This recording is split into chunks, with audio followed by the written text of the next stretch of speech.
ওগো শুনছো, সর্বনাশ হয়ে গেছে। আজ গলির মাথায় কয়েকটা ছোকরা গলায় পিস্তল ঠেকিয়ে বলল, হয় টাকা পয়সা দাও নয়তো জান দাও। আর তুমি বোকার মতো টাকাগুলো দিয়ে এলে, তাই না?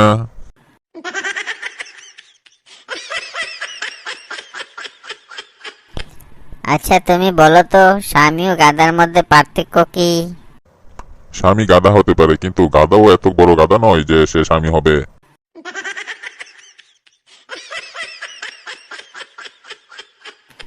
ওগো কি করছো তুমি? মাছি মারছি। কয়টা মারলে? 5টি, 3টা পুরুষ মাছি আর 2টো মেয়ে মাছি। কি করে বুঝলে? 3টা মাছি বসেছিল মদের বোতলের উপর আর 2টো টেলিফোনের উপর।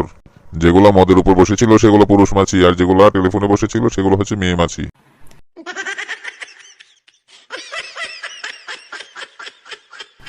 ওগো শুনছো, আজ আমাদের বিবাহ বার্ষিকী। এই বিশেষ দিনে আমরা কি কি করব বলো তো?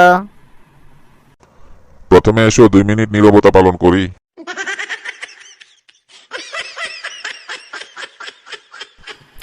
ওগো শুনছো, আমার কিছু জিনিস প্রয়োজন। কি প্রয়োজন বলো?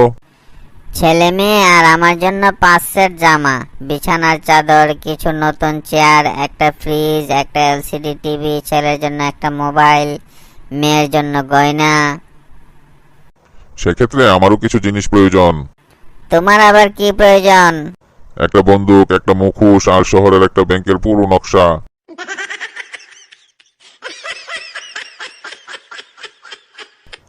সুখী দাম্পত্য জীবনের জন্য পুরুষের করণীয়। সুখী দাম্পত্য জীবনের জন্য পুরুষের করণীয় হচ্ছে 2টি। যখনই কোনো ভুল করবেন সঙ্গে সঙ্গে স্বীকার করতে ভুলবেন না।